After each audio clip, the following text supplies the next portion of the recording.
Thanks for joining us this half hour on KGW Plus. I'm Stephanie Domerat. Chris McGinnis will give us a look at your forecast here in just a moment. First, though, let's get you caught up on today's top stories. Investigators say one of the two people shot by Border Patrol last week is tied to another shooting in Northwest Portland back in July. The sheriff's office says nobody was injured in the July shooting and the suspects fled before officers arrived. But Betsabeth Zambrano-Contreras was named as a person of interest. Court documents show the sheriff's office interviewed two victims in the July shooting who said they solicited prostitution services from Zambrano-Contreras. She left after a dispute, then came back with several men and tried to break into the apartment. One victim ran out of the back of the apartment and says he was shot at while running away. Zambrano-Contreras is now being held at the ICE Processing Center in Tacoma. The fire chief in Ilwaco, Washington, is accused of sexually abusing at least 3 children while he was babysitting them. The Pacific County Sheriff's Office says Jeffrey Archer molested or raped the children between 2013 and 2019. The Sheriff's Office says there could be more victims after at least 5 more people came forward following the news of his arrest. Archer's bail was set at $500,000. He is currently in jail and on administrative leave. New documents estimating the cost of replacing the I-5 bridge between Portland and Vancouver show the price tag more than doubled since 2022. This is the wrong video. We apologize for that. But the estimated cost in 2022 was around $6 billion. Back in December, lawmakers from both states were told an updated cost estimate was not available. The documents obtained by Portland economist Joe Courtright show the most recent estimate from August of last year sits at more than $13 billion. The team leading the bridge replacement program says the numbers in the documents are a starting point to discuss costs and not a complete cost estimate. All right, let's get to your weather now with Chris McGinnis joining us in the Weather Center. Hey. Dominated by fog for some of us down low and bright sun for others. And the simple reason being is that we have a very strong temperature inversion across the Northwest. And to further illustrate that, I'll show you this. This temperature from Timberline Lodge at Mount Hood showing 56 degrees. Again, that's up at 6,000 feet on the mountain, right? Meanwhile, down low in the Willamette Valley, Salem is checking in with 38. It's almost 20 degrees warmer at 6,000 feet on Mount Hood than it is down low. And that's why we've got the cloud deck and the pollution and the air stagnation and all of that. Check out the live look right now out of the Reserve Golf Course in Vineyard in Aloha. You probably couldn't see your golf ball out there this morning if you're out trying to hit the links. And here's the visible satellite imagery. You can see the low clouds and fog socked in parts of the Willamette Valley, the I-5 corridor at this noon hour. And that will likely be the case again tomorrow. So while Portland and Vancouver look great, you go out towards Hillsborough and Aloha and southwards McMinnville and even Corvallis right now. A number of locations checking in with very low visibility in that fog. Dense fog advisory continues there through 2 o'clock. Meanwhile, here along the Columbia River, the springs of the waterfront, Vancouver looks gorgeous with full sunshine and 45. Over downtown, again, the freezing level at 12,000 feet, way on up over the tippy top of Mount Hood. So that inversion will be locked in. Will be mostly clear in the areas that are seeing sunshine now, but I think all of us see fog redevelop tonight, and it'll be another foggy day tomorrow. We may not clear in many locations tomorrow before the weather starts to improve a little bit later in the week. More on that coming up in just a few minutes. All right, Chris, thank you. Yeah, you need to turn around and come back. And I said, well, is everything okay? And she said no.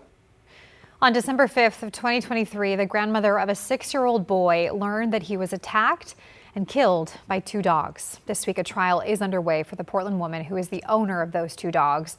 Alma McCarty has more from the first day in court. On a rainy December morning back in 2023, police officers blocked a northeast Portland street, investigating a heartbreaking and deadly incident.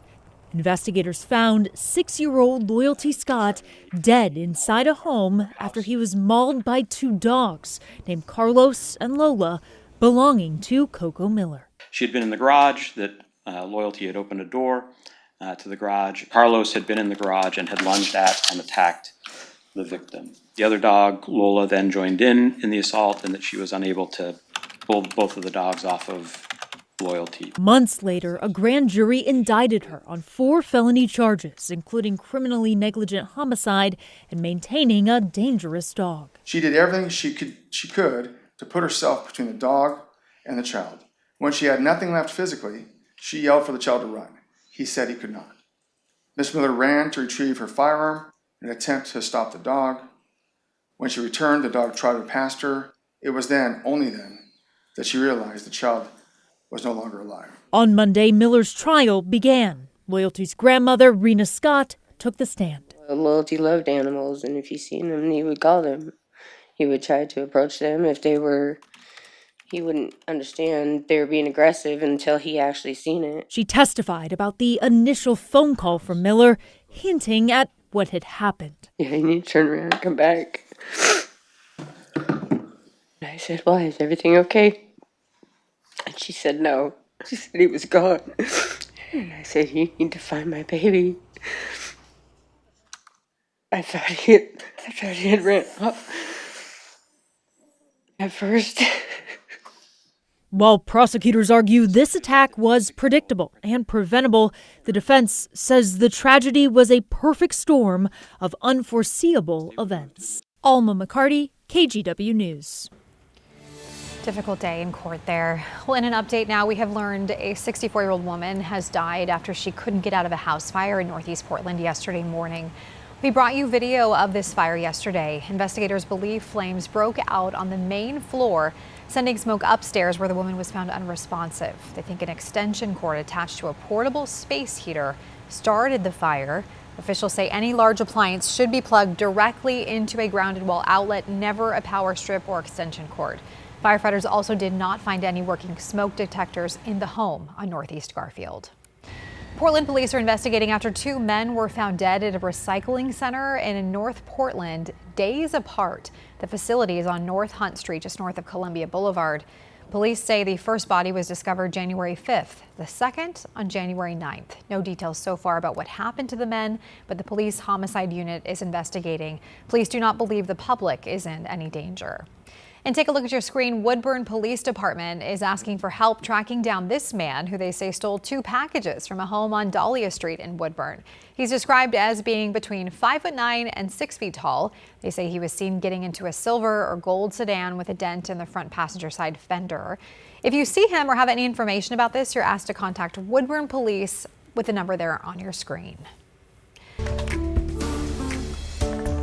Well, you may want to cover the kids' eyes before this next story, but rest assured, it's all for a good cause. In one southern Oregon town, older residents are helping out their town by stripping down, creating a naked calendar to help the town raise money. Sunrise reporter Thomas Schultz has the details. We've all heard about those towns where the budget gets tight and they have to cut back. Well, down in Lakeview, down in Lake County in southern Oregon, instead of tightening their belt, some residents are loosening their pants. Yeah, here's some photos. You're going to want to see this. These are from Lakeview's Naked Calendar. And yeah, these are some of the town's older residents doing their part to help out. Recently, Lakeview learned it may have to cut its snowplow services this year because the town just doesn't have enough money to go around. And that can be a big problem down there because they can get more than 50 inches of snow every year. So these residents decided they'd hike up their bootstraps, drop trowel, and get to posing. Well, I told people who, when I was trying to get models, that you do have to be naked because it changes your face. Even if you're covered strategically, you know you're naked and it changes things. And yeah, this thing has taken off. So far, Don's tells us that they've raised more than $50,000. And if you want to get your calendar, don't worry, it's not too late. You can do so either in town or online. Now, I asked Don's, okay, is there any chance you're going to bring this thing back next year? She's already thinking about that, and she says they've got a group of women in their 80s and 90s who are ready for their photo shoot. They say they're going to be in classic cars while they do so. Thomas Schultz, KGW News. Creative fundraising there for sure. Well, coming up ahead of their first divisional round appearance in half a decade, the Seattle Seahawks are putting their foot down. No pun intended, the Seahawks, but I'm glad they're finally ruffling some feathers. Yeah. The new policy that looks to put a dent in the reselling market. The KGW Plus TV app. streaming 24/7. Local news from the team you trust on your time. Track how the weather will impact your day. Certainly becoming increasingly hazardous. Extended, continuous coverage of breaking news live from the scene. That snowpack is still heavy. Go deeper with in-depth interviews and exclusive reporting. All the local news you need, live or on demand. KGW Plus. Download on your TV and watch for free.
The KGW Plus TV app, streaming 24/7. Local news from the team you trust. Track how the weather will impact your day.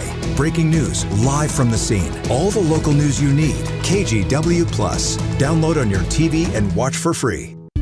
On Weather Impact Alert Days, stay informed, prepared, and connected with KGW and KGW Plus. Coverage that alerts you to what's coming and how it will impact you. Watch extended weather coverage on KGW Plus. The Seahawks are back in Seattle this Saturday to play the 49ers in the divisional round of the NFL playoffs. It's a huge game, with Seattle's last divisional appearance happening more than 5 years ago in 2019. This year, the team is warning fans that reselling playoff tickets could cost you next season's renewal. Natalie Swaby with our affiliate in Seattle explains.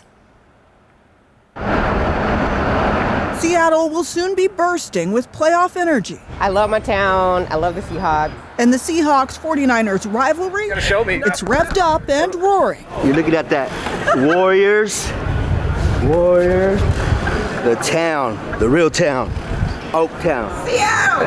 A Bay Area faithful versus a diehard 12. Who's going to win? Is he right? These guys.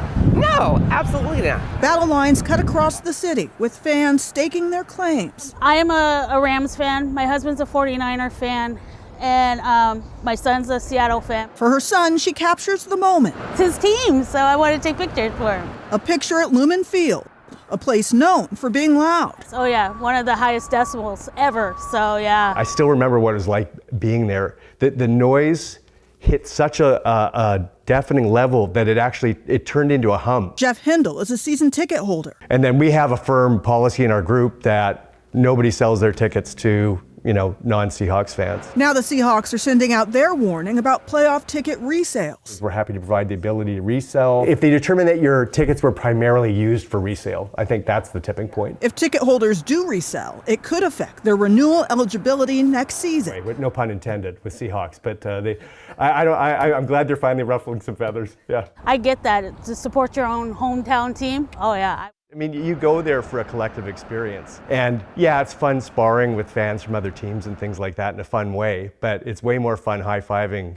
a Seahawks fan when something fantastic happens. We're going to go hard, like we always do. Seattle sports fans are soaking it up. Take a step back and really look at the history of things. It's like we're living in wonderful times right now, and hopefully more wonderful after Saturday. In Seattle, We're loyal, we're loud, go Hawks. Natalie Swaby, Straight up. King 5 News. No. And from the gridiron to the court, the Portland Trailblazers are set to take on the Golden State Warriors tonight. Rip City is hoping to get back to their winning ways after they had a 5-game win streak snapped. They lost to the Knicks at home Sunday night, 123-114. The Blazers are now 19-21 this season, putting them at 9th in the West. And you can catch tonight's game right here on KGW and NBC. Tip-off is set for 8 o'clock tonight, not tomorrow. And speaking of basketball, we have a whole lot more of it coming your way. Season 8 of Friday Night Hoops tips off this Friday. It's your one-stop shop for boys and girls high school basketball, along with the Blazers and college ball, of course. Orlando Sanchez and our team of photographers will be out across the region to bring you all of the action every Friday night. And here to bring us a preview of our weather forecast, Chris McGinnis. Check this out. We'll go to the beach. Pretty. It is clear. If you live at the coast, you're living the good life right now, and you will be over the next 7 to 10 days. It's 53 degrees and sunny in Lincoln City. Meanwhile, can't find my golf ball. This is live out in the Reserve Golf Course and Vineyard camera out at Aloha, where we are socked in with fog. More people will be looking like this tomorrow morning. I've got your forecast coming up after the break. The KGW Plus TV app, streaming 24/7. Local news from the team you trust on your time. Track how the weather will impact your day. Certainly becoming increasingly hazardous. Extended, continuous coverage of breaking news live from the scene. That snowpack is still heavy. Go deeper with in-depth interviews and exclusive reporting. All the local news you need, live or on demand. KGW Plus. Download on your TV and watch for free.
On Weather Impact Alert Days, stay informed, prepared, and connected with KGW and KGW Plus. Coverage that alerts you to what's coming and how it will impact you.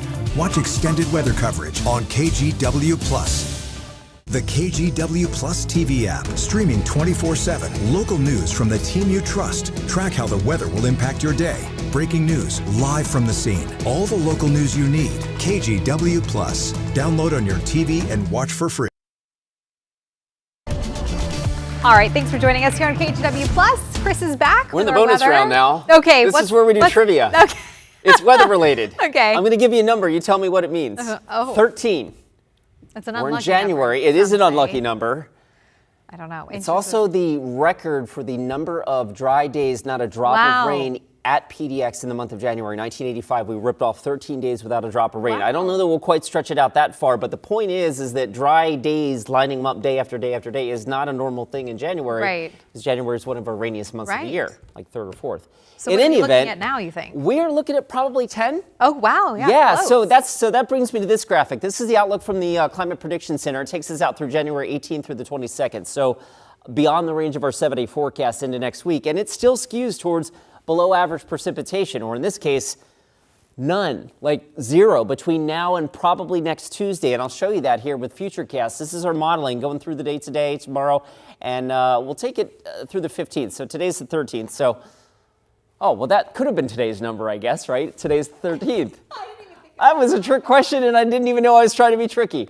The point is if we go towards the end of the week, we will finally start to get some offshore flow, and that should, if not knock out the temperature inversion, what it will do is knock out the valley fog threat as we go towards Friday, Saturday, and Sunday. But that's then. We still have a couple more days of the fog to get through. Let me just fast forward into early next work week. This is Monday, of course, the MLK holiday. We are dry through Monday and Tuesday, and maybe not until Wednesday or Thursday of next week do we see our next signs of that ridge breaking down and bringing us some rain and some cascade snow. All right, back to that temperature inversion. This is a perfect illustration. It's 57 degrees at 6,000 feet on Mount Hood. We bring you down to the valley. We've warmed a couple of degrees. It's up to 40 now in Salem. You can see the sky trying to brighten up a little bit as the fog tries to thin out, but in some cases we are still socked in with fog in the I-5 corridor. So we've got the air stagnation advisory in effect for a couple more days, and that's because, again, as we're trapped under that inversion, Emissions from vehicles, handheld device like snow blowers or leaf blowers or whatnot that are emitting gas and whatnot, that all gets trapped. And so you're advised really to try to reduce your use of those types of machinery, those types of equipment while we have this situation ongoing. Dense fog advisory, again, continues for portions of Marion County and some parts of the Willamette Valley through 2 o'clock. Visibility, again, 0 or close to it right now in Hillsborough. Not much better in McMinnville. It's starting to improve a little bit in Salem. So those are the weather headlines, fog or sun, depending on where you are today. Tomorrow, the fog will be widespread again with limited afternoon sunshine. And as we mentioned, we are dry for days and days in our 7-day forecast. Here's a look from downtown. It's 45. The freezing level, again, way on up over the Oregon Cascades anyway.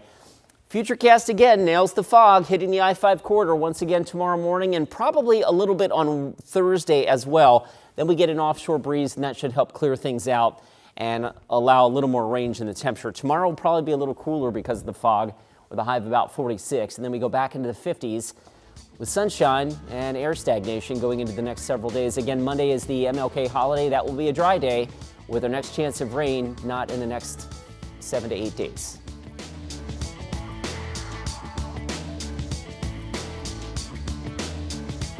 KGW's Evening News. Important stories to help you stay informed and keep your family safe. Thank you for joining us. I'm Christine Pitawanich. And I'm David Molko. Weather impact alerts to help you plan your week. We need to be extra careful with anything that can throw a spark. And a team of local journalists connected to our community. David Molko, Christine Pitawanich, and Matt Zaffino. Your Evening News team. Tonight on KGW.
On Weather Impact Alert Days, stay informed, prepared, and connected with KGW and KGW Plus. Coverage that alerts you to what's coming and how it will impact you. Watch extended weather coverage on KGW Plus. The KGW Plus TV app, streaming 24/7. Local news from the team you trust. Track how the weather will impact your day. Breaking news live from the scene. All the local news you need. KGW Plus. Download on your TV and watch for free. Well, welcome back to Snohomish County now in Washington, where firefighters are being credited with saving a litter of puppies from a suspected fentanyl overdose. Over the weekend, people started banging on the firehouse's door to help the puppies who were unresponsive. Thinking it was likely due to some type of overdose, firefighters on scene immediately gave the puppies Narcan. After about 3 doses, they all stayed awake and started jumping around and playing. The sheriff's office then went to the home where the puppies were found, only to find 3 more that needed immediate medical care. Yesterday, firefighters paid all of the puppies a visit.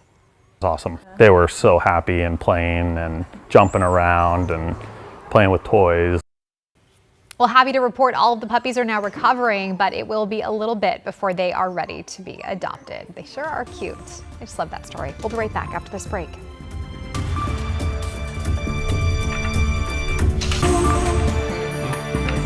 On Weather Impact Alert Days, stay informed, prepared, and connected with KGW and KGW Plus. Coverage that alerts you to what's coming and how it will impact you.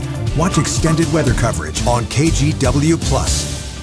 The KGW Plus TV app, streaming 24/7. Local news from the team you trust. Track how the weather will impact your day. Breaking news live from the scene. All the local news you need. KGW Plus. Download on your TV and watch for free.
have now issued a weather impact alert. We could expect conditions in some parts of our area to change drastically pretty soon, right? And very quickly, yes.